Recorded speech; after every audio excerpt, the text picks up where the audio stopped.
Semana pasada nos quedamos en el capítulo 8, entonces hoy vamos a empezar en el capítulo 9 y el título de la clase es Avanzando el reino forzosamente. Mira lo que pasó en la iglesia del primer siglo, cuando el cristianismo era puro, antes de toda la confusión, y vamos a empezar en Hechos capítulo 2. En versículo 41.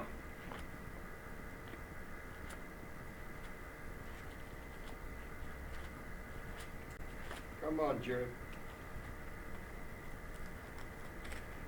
Aquí dice, así pues, los que recibieron su mensaje fueron bautizados, y aquel día se unieron a la iglesia unas 3,000 personas. Versículo 47. Alabando a Dios y disfrutando de la estimación general del pueblo. Y cada día el Señor añadía al grupo los que iban siendo salvos. Capítulo 4, versículo 4. Pero muchos de los que oyeron el mensaje creyeron, y el número de estos llegaba a unos 5,000. Capítulo 5, versículo 14. Y seguía aumentando el número de los que creían, aceptaban al Señor. Capítulo 6, 1. En aquellos días, al aumentar el número de los discípulos, y aquellos días tienen que ser como estos días, amén. Y el número de los discípulos tiene que aumentar. Capítulo 6, versículo 7. Y la palabra de Dios se difundía, el número de los discípulos aumentaba considerablemente en Jerusalén, incluso muchos de los sacerdotes obedecían a la fe. Capítulo 8, versículo 4. Los que se habían dispersado predicaban la palabra por donde quiera que iban. Capítulo 9, versículo 31. Mientras tanto, la iglesia disfrutaba de paz a la vez que consolidaba en toda Judea, Galilea y Samaria, pues vivía en el temor del Señor y iba creciendo en número, fortalecida por el Espíritu Santo. Capítulo 11, versículo 21. ¿Están conmigo? Sí. Dice, el poder del Señor estaba con ellos, y un gran número creyó y se convirtió al Señor. Capítulo 12, versículo 24. Pero la palabra de Dios seguía extendiéndose y difundiéndose. Capítulo 13, 49. La palabra del Señor se difundía por toda la región. Capítulo 14, versículo 1. En Iconio, Pablo y Bernabé entraron como de costumbre en la sinagoga judía y hablaron de tal manera que creyó una multitud de judíos y de griegos. Capítulo 14, versículo 21. Después de anunciar las buenas nuevas en aquella ciudad y de hacer muchos discípulos, Pablo y Bernabé regresaron a Listra, Iconio y Antioquía. Capítulo 16, versículo 5. Y así las iglesias se fortalecían en la fe y crecían en número día tras día. Capítulo 17, versículo 4. Algunos de los judíos convencieron y se unieron a Pablo y a Silas, como también lo hicieron un buen número de mujeres prominentes y muchos griegos que adoraban a Dios. No sé si hay algunas mujeres prominentes aquí presentes hoy. Amén, ahí están algunas, ¿no? Y por eso vamos a tener el Día de Mujeres, para que muchas mujeres prominentes puedan venir y creer en el Señor, amén. Amén. Capítulo 17, versículo 6. Dice, pero como no los encontraron, arrastraron a Jasón y a algunos otros hermanos antes las autoridades de la ciudad, gritando, estos que han trastornado el mundo entero, han venido también acá. Amén. Dice que los discípulos del primer siglo avanzaron el reino forzosamente y poderosamente. Y cuando tú piensas en hacer algo forzosamente, quizás la palabra que te llega no es amor, pero eso es el primer punto, el amor. ¿Cómo vamos a evangelizar el mundo entero? ¿Cómo vamos a poder avanzar el reino forzosamente? Con amor. Vamos a Hechos capítulo 9. Entonces vimos cómo crecía la iglesia y qué impresionante, miles de personas miles de mujeres prominentes y distinguidas, amén. Miles de hombres. El cristianismo no es solamente para tu abuela, es para los hombres, también los jóvenes. Dice que el Señor nos da un propósito, amén. Vamos a Hechos capítulo 9. Hubo una conversión muy importante de nuestro hermano Pablo, ¿no? Vamos a ver qué le pasó aquí en versículo 19. Saulo pasó varios días con los discípulos que estaban en Damasco y enseguida se dedicó a predicar en las sinagogas, afirmando que Jesús es el Hijo de Dios. Todos los que lo oían se quedaban asombrados y preguntaban, ¿no es este el que en Jerusalén perseguía a muerte a los que invocan ese nombre? ¿Y no ha venido aquí para llevárselos presos y entregarlos a los jefes de los sacerdotes? Pero Saulo cobraba cada vez más fuerza y confundía a los judíos que vivían en Damasco, demostrándoles que Jesús es el Mesías. Así que Pablo se bautizó y no esperó mucho en predicar. Dice que inmediatamente se dedicó a predicar este mensaje del Evangelio de Hijo de Dios. Dice que hasta confundía a las personas, los judíos que no querían creer en Jesús. Dice que no pudieron hacerle frente a Pablo. Cuando él predicó con fuerza y con convicción. Dice que entonces no importa que seas joven en la fe, tú tienes que dedicarte a predicar la palabra de Dios, tal cual como nuestro hermano Pablo. Dice que él se cobraba cada vez más fuerza. Si tú quieres ser un hombre, una mujer poderoso en el Señor, ¿qué es lo que hay que hacer? Predicar la palabra de Dios. Aquí en nuestra iglesia no creemos que solamente el predicador debería estar predicando, sino creemos que cada persona que quisiera ser cristiano tiene que proclamar el Evangelio por todo el mundo. ¿Y sabes qué? Empieza en tu barrio. Así es. Empieza con tu vecino, empieza con tu familia. Muchas veces queremos ir a África a misionar y eso será increíble, pero sí podemos empezar aquí mismo. Y tú vas a crecer muchísimo y vas a cobrar mucha fuerza. No vamos a enfocarnos mucho en Pablo hoy, sino vamos a continuar aquí en versículo 32. A ver qué pasó cuando Pedro andaba sanando gente, ¿no? Aquí en versículo 32, Pedro, que estaba recorriendo toda la región, fue también a visitar a los santos que vivían en Lida. Allí encontró un paralítico llamado Eneas, que llevaba 8 años en cama. Eneas le dijo, Pedro, Jesucristo te sana, levántate y tiene tu cama. Y al instante se levantó. Todos los que vivían en Lida y en Sarón lo vieron y se convirtieron al Señor. Había en Jope una discípula llamada Tabita, que traducida es Dorcas. Este se esmeraba en hacer buenas obras y en ayudar a los pobres. Sucedió que en esos días cayó enferma y murió. Pusieron el cadáver después de lavarlo en un cuarto de la planta alta. Y como Lida estaba cerca de Jope, los discípulos, al enterarse que Pedro se encontraba en Lida, enviaron a 2 hombres a rogarle, por favor, venga usted a Jope enseguida, sin demora. Pedro se fue con ellos y cuando llegó lo llevaron al cuarto de arriba. Todas las viudas se presentaron llorando y mostrándole las túnicas y otros vestidos que Dorcas había hecho cuando aún estaba con ellas. Qué increíble era esa mujer, Dorcas. Así que fue rica en buenas obras. Dice que ella se esmeraba a ayudar a los pobres y añadía mucho a la iglesia, agregaba mucho, daba mucho. ¿Qué estás dando tú a la iglesia? ¿Qué es lo que tú puedes agregar? ¿Sabes qué? Siempre pienso en la tía Elida. Vamos, tía. Nunca he ido a su casa y ella no me ofreciera una comida. Si tú vas a su casa no puedes salir sin comer. Y no son pocadillas, es un plato fuerte, pero ¿sabes qué? Es conocida ella por todo el reino así. Cuando estuve en Washington, D.C., todos los que no hablan español, y ellos no hablan inglés, bueno, un poco, pero yo creo que sí pueden hablar, pero dice que la gente en Washington, D.C., en la iglesia, no hablaban español, pero sí hablaban tacos y frijoles y tortillas. Ese es el idioma que todos entienden. En Orange County igual. En Santiago de Chile igual.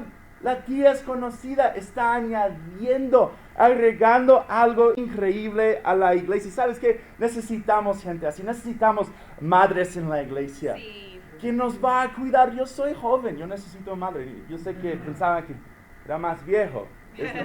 Es por todo el pecado que he cometido que me hace aparentar más viejo. Yo soy joven y necesito ayuda. Pienso en Marta. El otro Vamos, día Marta. Marta nos llevó a comer pastes mexicanos. Y yo comí un paste de choriqueso y otra de Filadelfia y zarzamora. Y dice que, y nos animó muchísimo. Ya no quería salir. Dice que aquí me quedo, ¿no? Gracias. Es inolvidable. Nunca voy a olvidar la primera vez que comí pastes ahí, choriqueso. Amén. Amén. Fue increíble, ¿no? Yo recuerdo una vez cuando Perla nos hizo a todos los miembros de la iglesia un marcador de libros. Acuérdense de esto, ¿no? ¿Se acuerdan? Sí. Así que fue increíble. Eso es lo que necesitamos. ¿Cómo vamos a recordarte a ti, la gente? ¿Qué estás agregando al cuerpo de Dios? Tú tienes algo. Dios te ha dado. Quizás tú sabes cómo cocinar. Quizás tú sabes un buen lugar para comer y me quieres llevar. Ok, vamos. El otro día, fue ayer, comimos guaraches. Yo con Luis Ortega. Nunca voy a olvidar comer este guarache. Era grandote, así, no sé qué. ¿Cómo uno come esta cosa? Es que no se cae, ¿no? Así que es increíble. Josué ha propuesto hacer algo especial para cada miembro en la iglesia. Fue como una carta. Entonces, hasta el fin de septiembre, si Josué no te ha dado algo especial, hábleme a mí y yo le voy a retar, ¿ok? Pero necesitamos crear recuerdos y memorias. Somos una familia. Nunca voy a olvidar cuando fuimos a donde Araceli. Fuimos a donde vive Araceli. Wow, un avión sería quizás un poco mejor porque vive bien retirado, pero hizo una limonada que fue como, no sé qué hacen aquí los mexicanos, pero cada cosa, hasta que agua con limón, es como, wow, es la cosa más increíble que he probado en mi vida. Es increíble. Yo recuerdo cuando Jesse se fue a Oaxaca y regresó con tía con unos 4 bolitas de queso de Oaxaca. Hombre, ahí entonces nunca quería dejarme salirme de México. Aquí me quiero quedar con bolitas de queso de Oaxaca. Somos una familia. Sí. Y mira, esta mujer se esmeraba ayudar a los pobres. Hay tanta necesidad, no solamente en la calle, también aquí en la iglesia. Yo te necesito. Lamentablemente tú me necesitas también.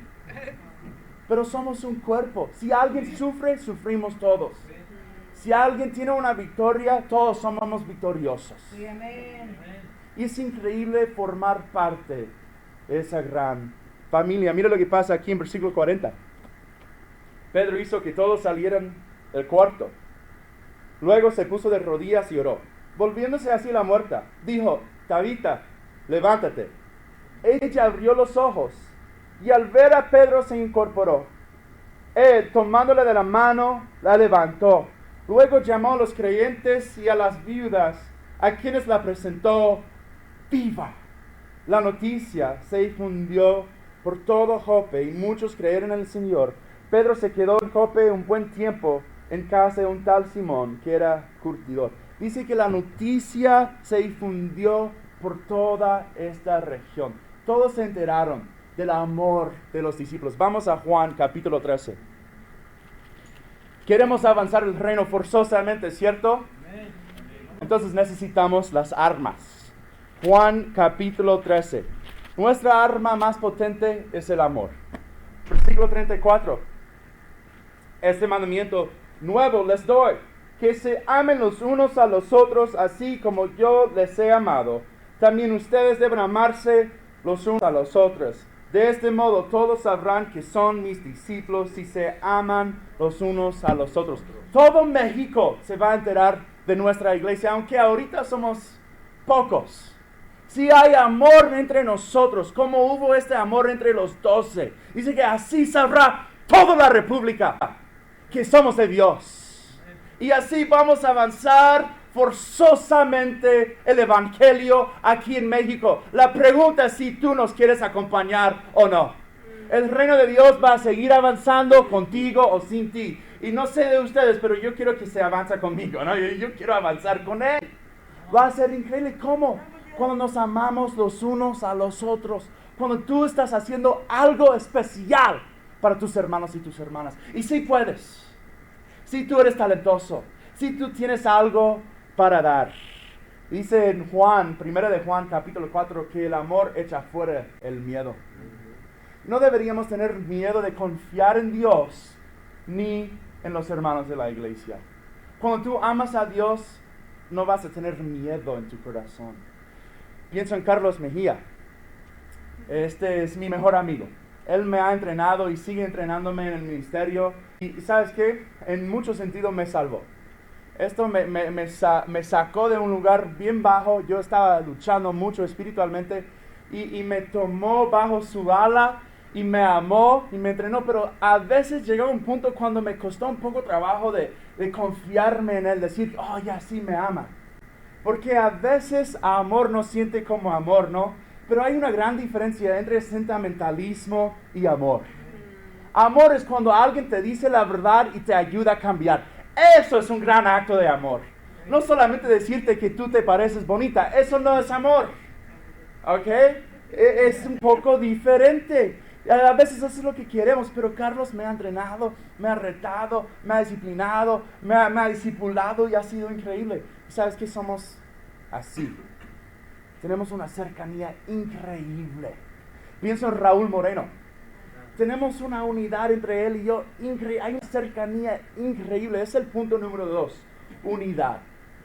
Si nosotros vamos a avanzar el reino forzosamente, necesitamos ser unidos. Vamos a Hechos, capítulo 10. Para los que no conocen a Carlos, él era el evangelista en Santiago de Chile. Y ahí estuvimos nosotros por 2 años. Aquí en Hechos, de hecho vamos a ir a capítulo 11. Ya sé que todos están leyendo el libro de Hechos conmigo en sus casas, entonces vamos a saltar el capítulo 12 y llegar al capítulo 11, amén. Aquí en versículo 19, los que se habían dispersado a causa de la persecución que se ató por el caso de Esteban, llegaron hasta Fenicia, Chipre y Antioquía, sin anunciar a nadie el mensaje excepto a los judíos. Sin embargo, había entre ellos algunas personas de Chipre y de Cirene que al llegar a Antioquía comenzaron a hablarles también a los de habla griega, anunciándoles las buenas nuevas acerca del Señor Jesús. El poder del Señor estaba con ellos y un gran número creyó y se convirtió al Señor. La noticia de estos sucesos llegó a oídos de la iglesia de Jerusalén y mandaron a Bernabé a Antioquía. Cuando él llegó y vio las evidencias de la gracia de Dios, se alegró y animó a todos a hacerse el firme propósito de permanecer fieles al Señor, pues era un hombre bueno, lleno del Espíritu y de fe.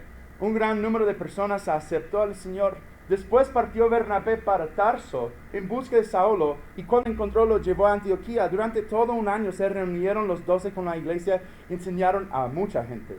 Fue en Antioquía donde los discípulos se les llamó cristianos por primera vez. Por aquel tiempo unos profetas bajaron de Jerusalén y Antioquía. Uno de ellos, llamado Agobo, se puso de pie y predijo por medio del Espíritu que iba a haber una gran hambre en todo el mundo, lo cual sucedió durante el reinado del Claudio. Entonces decidieron que cada uno de los discípulos, según los recursos de cada cual, enviaría ayuda a los hermanos que vivían en Judea. Así lo hicieron, mandando su ofrenda a los ancianos por medio de Bernabé y Saulo.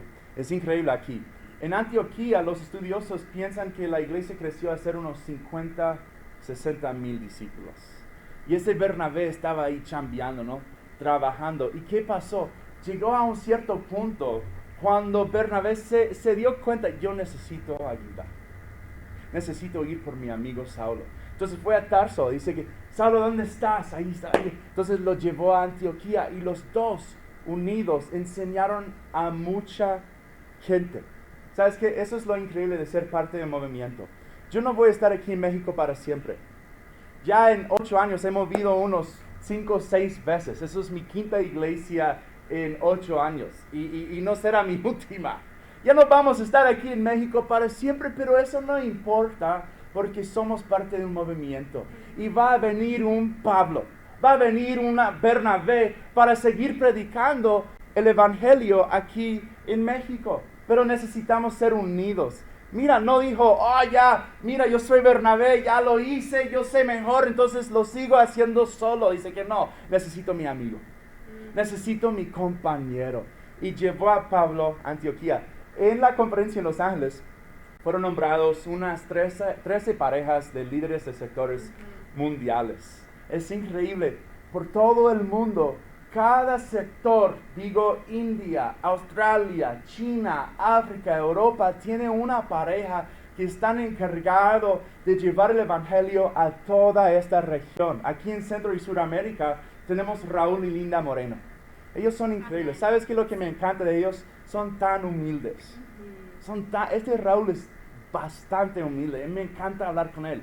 Siempre me llama, me escribe, dice que hay una unidad. Y cuando Rachel se empieza a preocupar de diferentes cosas, llama a Linda. Y Linda ya ha pasado muchas pruebas. Entonces, cuando Rachel cuenta todos sus problemas a Linda, que es un poco más de edad, Linda nada más se ríe. Dice que, no te preocupes, Jesús es el Señor. Y todo se resuelve. Es increíble. A mí me encanta. Entonces, siempre, oye, llame a Linda. Ya dejas de preocuparte, ¿no? Y es increíble. Somos una familia. Increíblemente, el 16 de octubre, aquí en México, vamos a ayunar y orar como una iglesia por todo el día del 16 de octubre. ¿Por qué? Porque cada iglesia en nuestro movimiento vamos a estar haciendo una cadena de oración.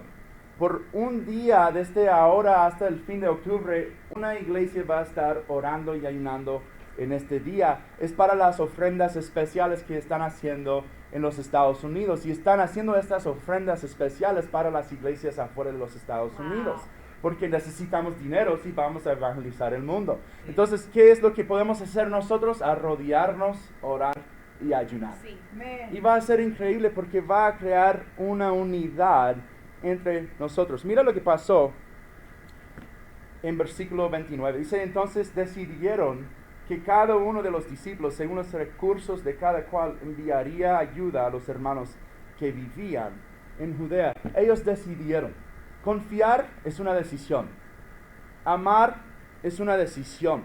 He escuchado muchas veces, mi temor más grande es caerme de la fe. ¿Sabes qué? Si tú te caes de la fe es una decisión. Mejor decir, nunca voy a caerme de la fe.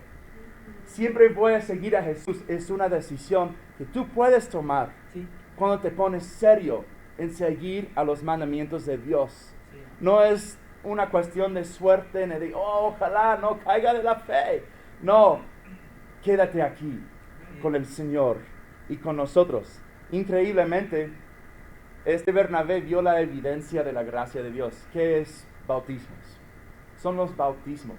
Es cuando la gente está trabajando duro para Dios. Mira lo que dice en 1 Corintios capítulo 15.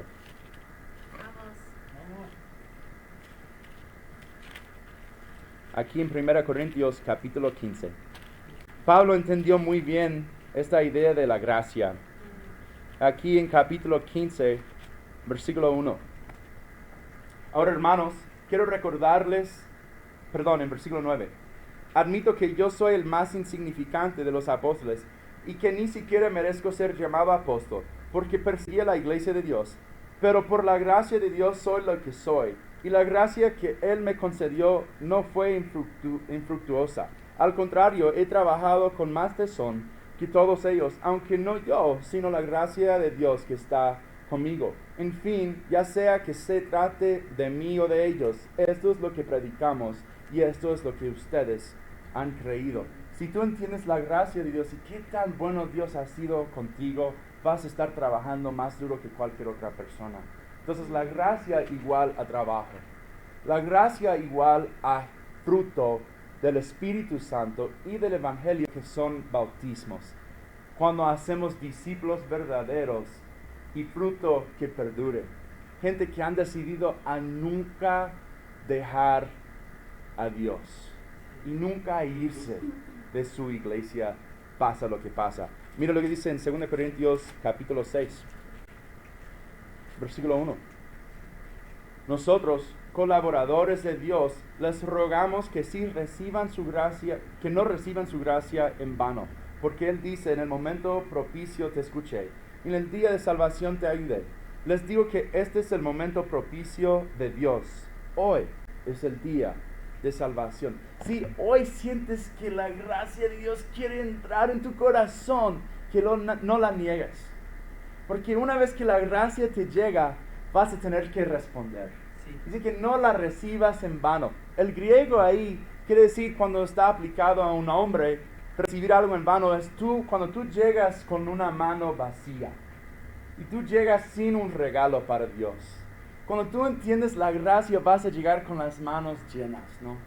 Con regalos para Dios, con algo para ofrendar, con algo para dar. Y no estamos solamente hablando del dinero. Estamos hablando del corazón, que tú tienes el corazón. Dice que la única cosa que valdría la pena en mi vida es vivir 100% para Dios. 100% hasta que se cumple la gran comisión. Pero ¿cómo vamos a hacer todo esto? El tercer punto es la oración. Vamos a regresar a Hechos, capítulo 12. Vamos, Jerry. Vamos, Jared.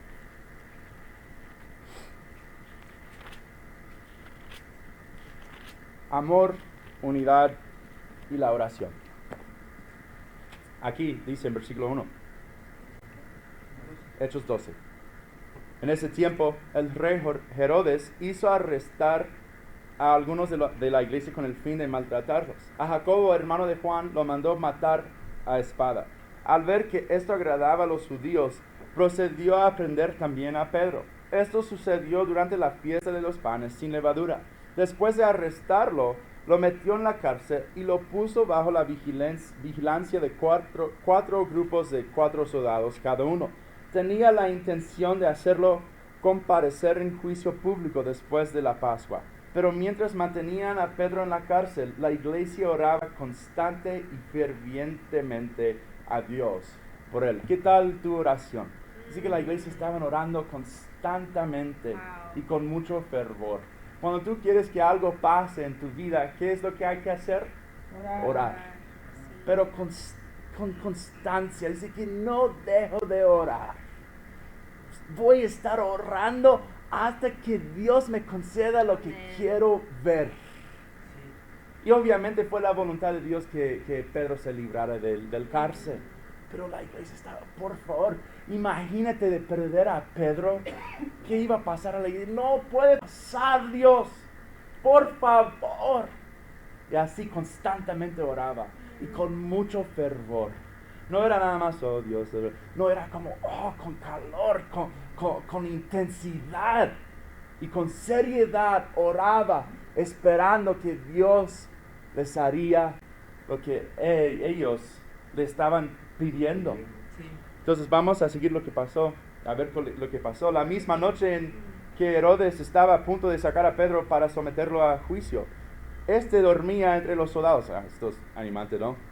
Sujeto con 2 cadenas. Unos guardias vigilaban la entrada de la cárcel. De repente apareció un ángel del Señor y una luz resplandeció en la celda.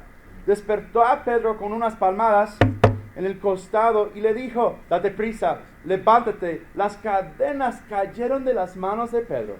Le dijo además el ángel: vístete y cálzate las sandalias. Así hizo el ángel, añadió: échate la capa encima y sígueme. Pedro salió tras él, pero no sabía si realmente estaba sucediendo lo que el ángel hacía. Le parecía que se trataba de una visión. Pasaron por la primera y la segunda guardia y llegaron al portón de hierro que daba a la ciudad. El portón se les abrió por sí solo y salieron. Caminaron unas cuadras y de repente el ángel le dejó solo. Entonces Pedro volvió en sí y se dijo: ahora estoy completamente seguro de que el Señor ha enviado su ángel para librarme del poder de Herodes y de todo lo que el pueblo judío esperaba. Cuando cayó en cuenta de esto, fue a casa de María, la madre de Juan, apodado Marcos, donde muchas personas estaban reunidos orando. Llamó a la puerta de la calle y salió a responder una sierva llamada Rode. Al reconocer la voz de Pedro, se puso tan contenta que volvió corriendo sin abrir. Si tú eres Pedro, entonces tú quieres que abre la puerta, ¿no? Pero ella se emociona. ¡Ay, Pedro ha regresado! Dice que abre la puerta, ¿no? Aquí en versículo 14, Pedro está a la puerta, exclamó. Estás loca, lo dijeron. Ella insistía en que así era, pero los otros decían, debe de ser su ángel. Entre tanto, Pedro seguía llamando. Cuando abrieron la puerta, lo vieron, quedaron pasmados. Con la mano Pedro les hizo señas de que se callaran y les contó cómo el Señor lo había sacado de la cárcel.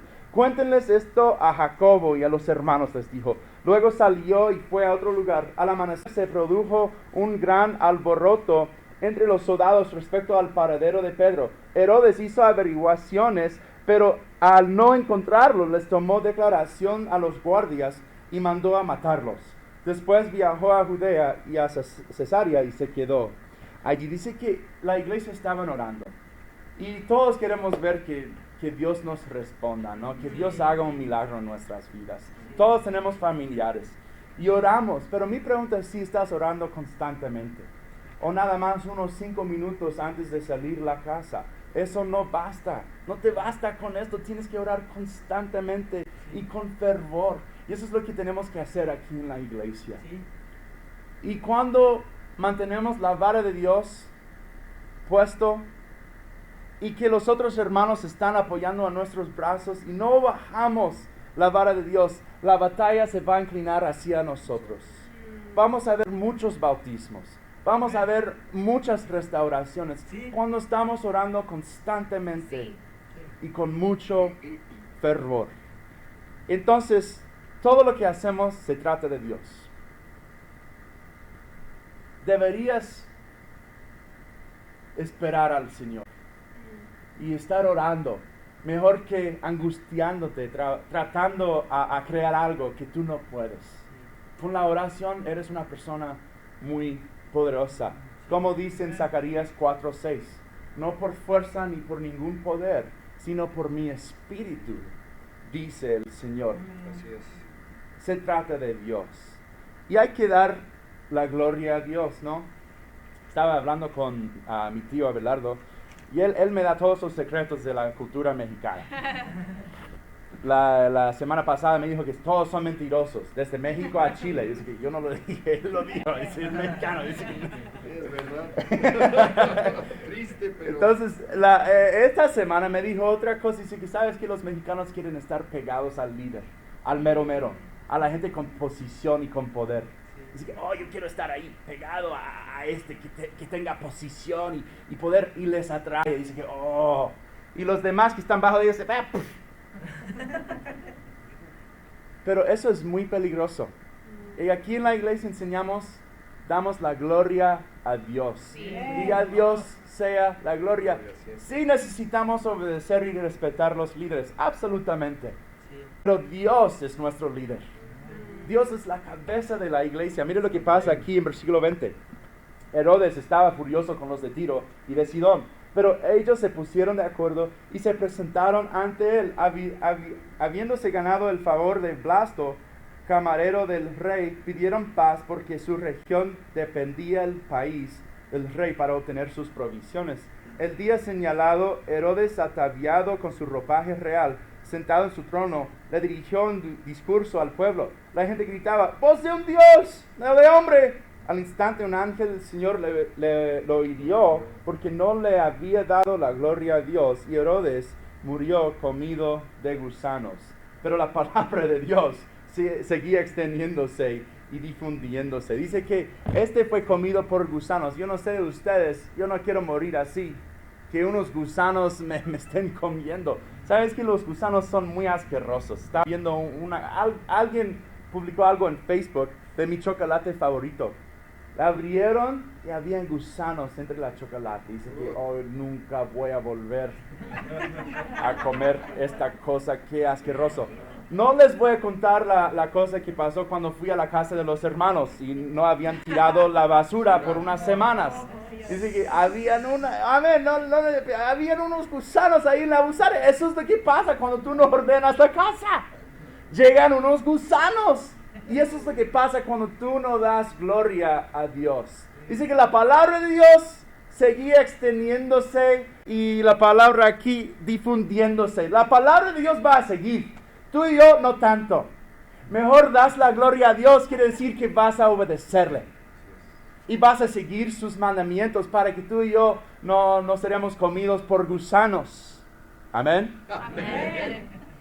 El que creó el sol y la luna, el mar y la montaña, el león y la mariposa, la rosa y el volcán, los dinosaurios y los perritos, las estrellas y las planetas, el serpiente y la oveja, el que te creó a ti y me creó a mí, el todopoderoso, el omnipresente, el omnipotente, el alfa y la omega, en todo lugar, todo el tiempo, consejero admirable, Dios fuerte, Padre eterno, príncipe de paz, y a Él sea la gloria. Amén.